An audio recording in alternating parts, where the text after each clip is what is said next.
Christophe Wagner.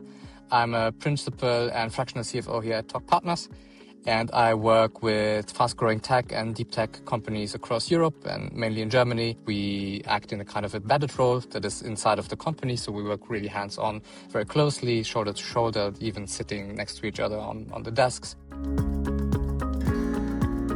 I'd frame it with 3 C's. The first one is cadence, the second one is complexity, and the third one is collaboration. Cadence means that people have to do faster closes, they have to migrate over to continuous planning, do rapid reforecasting, and Excel as a tool is not really meant for that kind of pace. The second one is complexity, so multi-entity, multi-geo, hybrid models, and I think something that a lot of people face at one stage in their company journey is that maybe they started out with a financial model in Excel and they have one product and one billing cycle, and then all of a sudden they want to add yearly payments, and then they have a second product, and then maybe then they have a third customer group or a second customer group, and then all of a sudden it becomes like super difficult to manage inside of Excel. And then the third one is collaboration. Excel is kind of like a single player tool, but we live in a multiplayer world. When you want to collaborate across reports, want to use your data as a source of truth for other departments and other people to work with,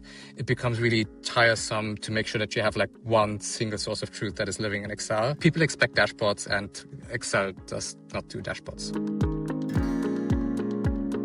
The pressure on finance team is rising. People are expecting real-time dashboards. So the pressure to be faster and to be more modern is like increasing on one hand. And on the other hand, with all of the advances that we have in AI, and the tolerance for manual work is going down and down.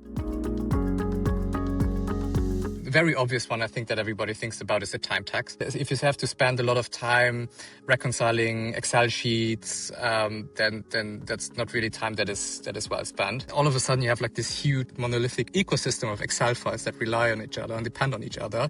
And if you change one thing, then it breaks somewhere else.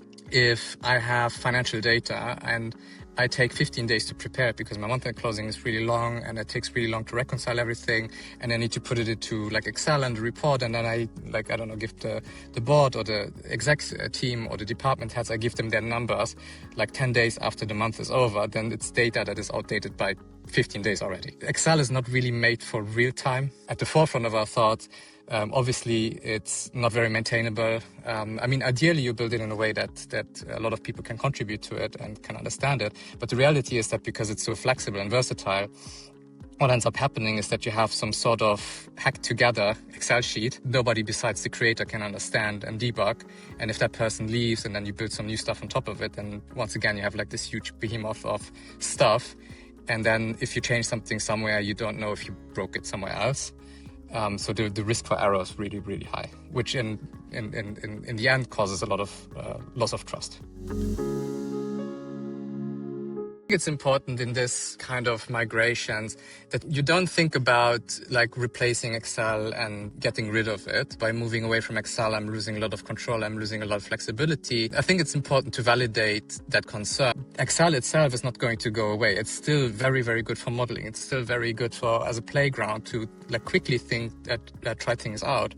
And like even to this day, even if I have a very modern FP&A tool like Abacum in use at a company, I still use Excel as my go-to scratchpad. But in terms of being my main store of truth, in terms of financial data and business data, Excel is not a database, but once you reach a certain stage, it should not be abused and forced to be a database and a source of truth for your business data. Excel lives really well at the edge of your data stack. You want transparency. Black boxes are bad in finance. I think it's also true for moving to a more modern FP&A stack. Something you always want is transparency. You want to be able to trace numbers back to the drivers, to the source and where it's coming from, and then really go from a first principles approach. The second thing that you really want in your new system that is super useful in Excel but doesn't need to live there is be able to really quickly work with it on an ad hoc basis. You want something where you can do quick pivots, where you can easily filter the data, where you can do like quick slices and dices, and you don't have to involve like a data team or somebody else or like the owner of a product, like some of the more, I'd say, older FP&A tools, where I feel like you need a PhD before you can even start to drive it. Maybe last but not least, I think I want my tool to have rows and columns. In engineering and software engineering, there's this thing that's called, I think, Jacob's Law. And basically it states that people prefer new things that they use to work similar to the way that old stuff that they already used to works. And I think it's a good practice. Don't reinvent the wheel. Like, there's a reason why people like spreadsheets and tables. Trying to move out too quickly. And I think this is something that we in finance are particularly guilty of. We tend to see things in terms of outcomes. We already know kind of like the way we want the world to look like, and then we try to build. But the reality is that usually for anything that's anything more complex than just like a single line in an Excel sheet, you really want to get there iteratively rather than like trying to build with the, like, you want to build with the end system in mind, but get there step by step rather than trying to make one big jump. So something that I see a lot of finance teams struggle with is they try to implement at the same time their reporting, they try to get their actions in, they try to get their reforecast in, they try to get their budget in, and then they try to do like a bottom-up budget for the next year at the same time. So all of these 5 things at the same time. You should really try to like do this iteratively and try to migrate one thing at a time. So that your time to value is super short, so that you can really feel it working inside of the tool like straight away, and that you can already start saving time rather than trying to do everything at once. The easiest way to avoid these implementation cycles is to go from use cases. Really define beforehand, okay, what is the kind of thing that we need and what is the first thing that we want to move over. And usually what I'd like to suggest is to really start with the easiest one, get your actuals in. Maybe don't even get them in the way that you want them to have it in the final setup, but rather just like do it quick and dirty, take your general ledger or maybe even your trial balances. Just put it in the Google Sheet, connect it, and then try to get into the modeling logic and like build out a quick dashboard so that you already have a feel for it and how it looks like. And then basically stack more and more functionality and migrate over your processes on top of that. And what this prevents is that you are stuck in this endless loop where you're going back and forth and you're never really reaching any sort of product readiness where you get feedback from people. Because at the end of the day, you should probably not migrate everything over from your existing stack, because if it has been growing organically for the past 5 to 10 years and different people have been working on your FP&A stack in Excel or whatever other tool you use, chances are that it's a good time to consolidate and then really to reassess, okay, what is it that we really need? And then just like go use case by use case.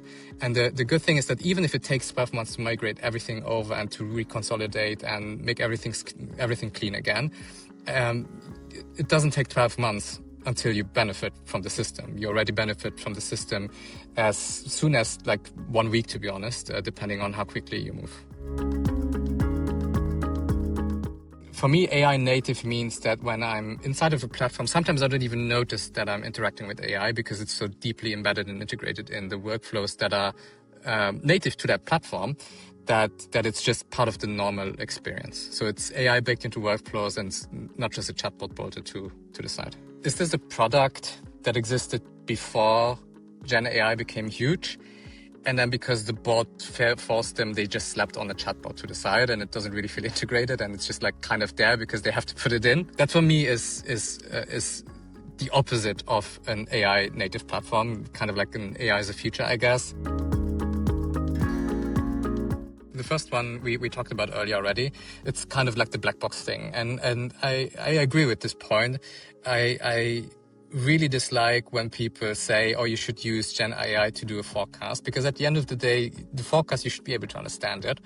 And it's the same thing with everything else. And for a long time, I feel like we didn't really have the right tooling to really understand what's going on inside of neural networks, inside of like all of these models. But I feel like we've got much better, first of all, understanding the inner works of the models, but also making sure that we have really good and understandable outputs so that we can understand the traces of it. So I feel like it's a black box and I don't really understand how it works is the first one. The second one is the kind of loss of control. And I feel like this is pretty easy to solve just by having really strong guardrails in place, by having really strong audit trails, making, like, I think most people are familiar with the reasoning trails that models have. So really increasing this trust in the AI itself, I think, goes a long way. I think the second thing that I see is that they worry that it will replace their job. I think it's gonna help us do more meaningful work. It takes off a lot of the boring work. I mean, I saw a AI-native ERP the other day that showed how it was just like doing ledger postings by just prompting. Like, nobody wants to reconcile or like repost 20 transactions and like fish them out and then post them to the right cost center. And I feel like this is also the same thing for finance teams, that it's going to take off a lot of the boring work that we have to do, because that's just the way it is. And then I think, especially in Europe, something that is very, very true and I think very also important is the concern about data privacy and errors. I think especially like the data privacy part. For the errors part, to be honest, I have no other advice besides like, please check what the output is of the AI, just like you wouldn't trust your intern to prepare a report for your board and then just go out with it without checking it yourself. You shouldn't trust your AI to do the same. But for data privacy, I think it's just important to really have like the right contracts in place, the right guardrails in place, and make sure that you have like this isolated environment where you cannot break anything. The first one is obviously integrations. Should ideally integrate with all of the systems that a company is using, because you don't want to, you're moving off of Excel to stop manually updating data.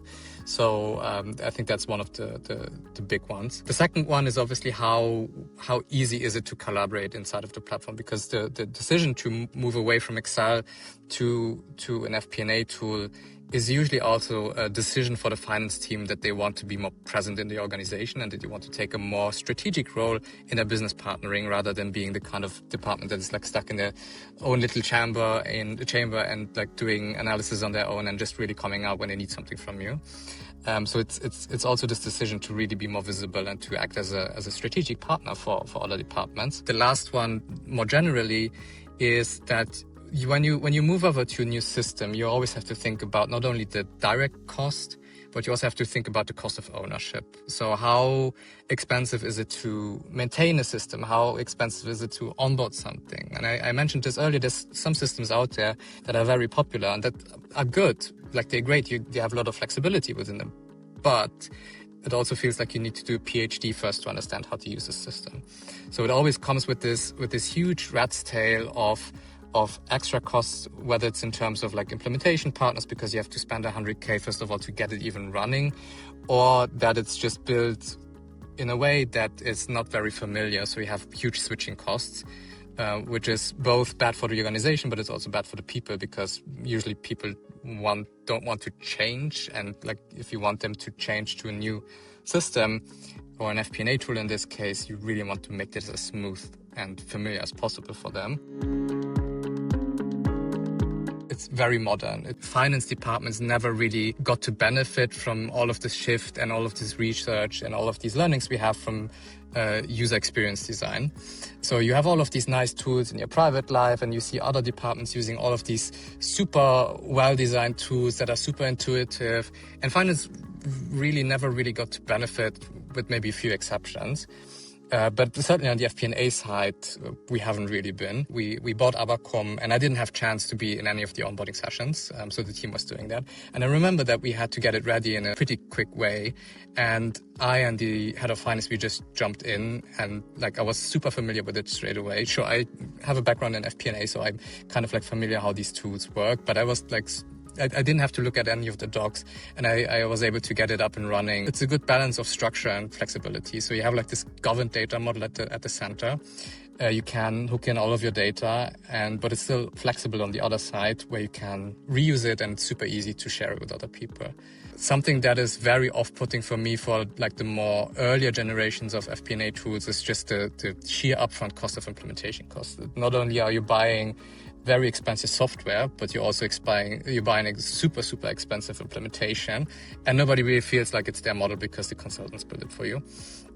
And for me, Abacum is not like that at all, because it feels very much It feels like a love chat between SQL and Excel in the best possible way.